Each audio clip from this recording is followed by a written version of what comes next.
So what have I been watching this week? Let's see. The most recent thing was Uglydolls. Why?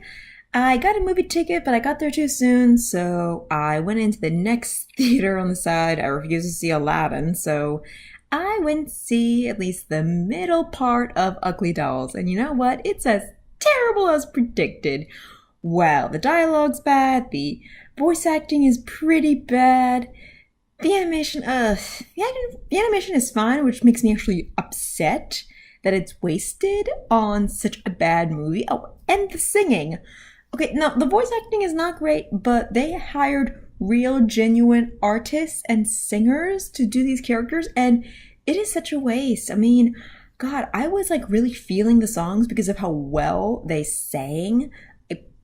Like, of course, they were typical pop songs, but be yourself, dream a dream, you're pretty inside, all that nonsense. But damn, Janelle Monáe, Kelly Clarkson, hell, even Nick Jonas, they have beautiful voices. They did great. Honestly, Nick Jonas, when he was talking like a little kid villain, he gave me genuine chills.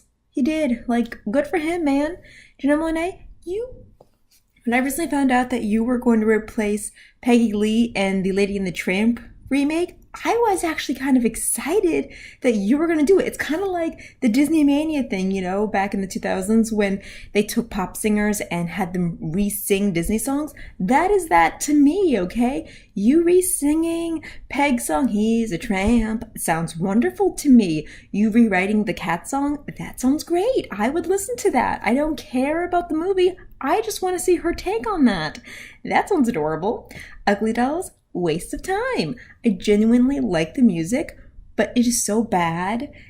It makes me appreciate Trolls so much more now. Trolls was a jukebox musical, but God, it just elevates the characters now for me so much. Trolls was my guilty pleasure, but now I genuinely respect them for how bad Uglydolls is. So that's amazing. Let's see. Oh, and the movie I did pay a ticket to see was Detective Pikachu.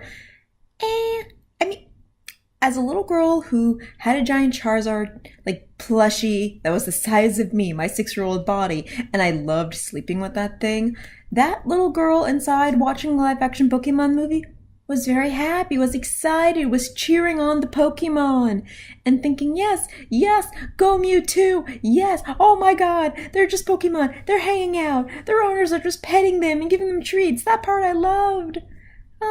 And the forest scene was pretty awesome. Other than that, I mean, I feel like the dialogue was pretty silly. Ryan Reynolds is really good at being sarcastic, but other than that, yeah. I guess I don't know, it was playing too much that it was wanting to be a kid's movie where it had like super predictable stuff. And that's okay. It's just, yeah, I wouldn't really recommend it to people unless you love Pokemon. Like if you really love it, that's great. Little things I appreciate as an old fan. I liked that there wasn't Ash or Team Rocket in there, but there were just little references to them, like how just random characters were wearing little baseball caps. It's like, oh, I miss Ash. Like how there was a chick who was nothing like Misty, even though she was her own eccentric and like a cartoon. She had a Psyduck. It's nice to see Psyduck. Oh, that big goofball. Oh, and Pikachu, yes. A CGI Pikachu is adorable. Mewtwo, terrifying, but also a great anti-hero. That stuff was all cool. Oh, and the only kind of reference to Team Rocket, not even a reference, but made me think of them, was they had this little serum called R that the bad guys use. It's like, Team Rocket-esque? It never mentioned Team Rocket, which is fine. It wasn't a movie based on the anime. It was just more of a story based on Pokemon. The game, the play cards, all that. Seeing actual Pokemon in a ring fight, that was fun. That brought up my little kid heart. I liked that very much. So yeah, Pokemon fan, watch it. Moviegoer fan, you can skip it, it's fine. Let's see, speaking of other ducks, yeah. Della's return got me in all the right parts. That was incredible. Wow. God, yeah, Della's return, just the whole episode.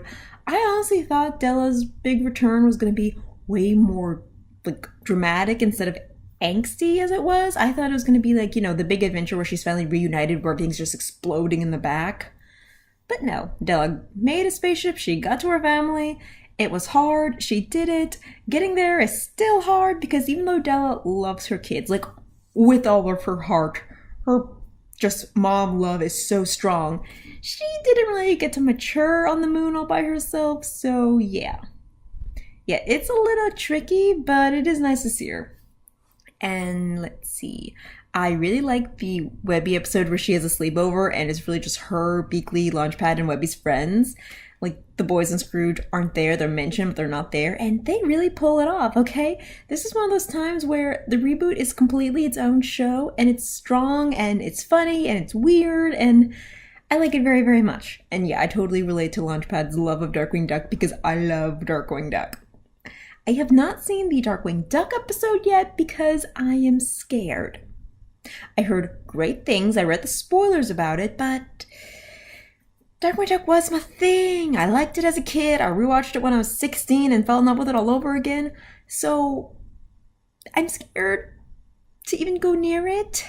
Even though the spoilers I read gave it a really cool twist on, how Darkwing was discovered, how Negaduck is discovered. All that is really, really smart. But still, it's Darkwing.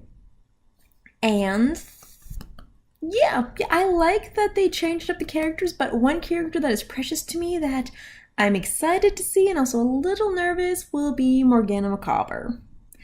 Why am I excited / nervous? Well, the Ducktales reboot did great with altering Gandra D, Fenton's love interest. Back then, she was just the tall blonde with the ridiculous Jessica Rabbit body who, gives the geek a chance. Yeah, she was really just eye candy more than actual character. In this new one, well, she's shorter, and she's so cute, but not bombshell. But yeah, she has way more of an attitude. She is way more of an interesting character. Hell, she actually has a personality. She has the same, Catwoman thing that, Goldie is to Scrooge, though she is to Fenton. But I do like how they're supporting a romantic couple, because, yeah, the creators made it clear that the kids, Huey, Dewey, and Louie, none of them are available to Webby. Which is nice that they're going to treat Webby as a person and not just a love object, but I still ship her and Dewey anyway. And as for this, well, yeah, they make it clear that they do bond, like Gandra D and Fenton, they do bond, there is a chance of them getting together, but it's more of a respectful colleagues thing, and two adults that are, getting to know each other, getting to like each other, that's cute.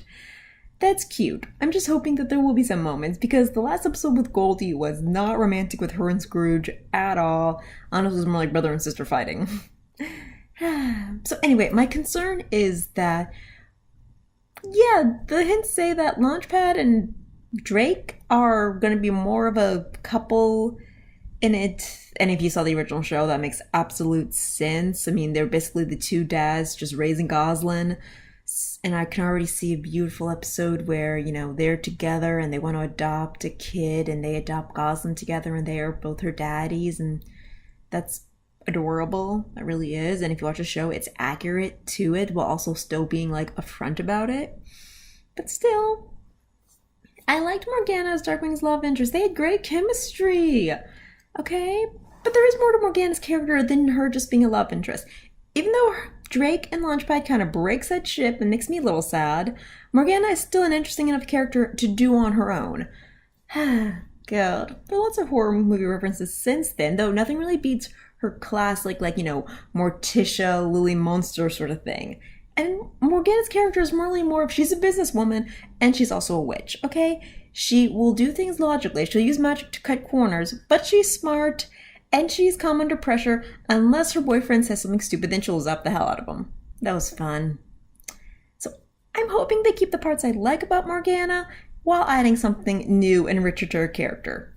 Though if she goes on a board meeting with Scrooge, I swear to God, they have to have some kind of meeting with Shere Khan too. That would just be such a powerful meeting to watch. Oh my God. That's my wish. That's my wish. Bring Morgana soon. Soon. Okay, so that's what I've been watching lately. Yeah, I can't wait to watch more stuff. Bye!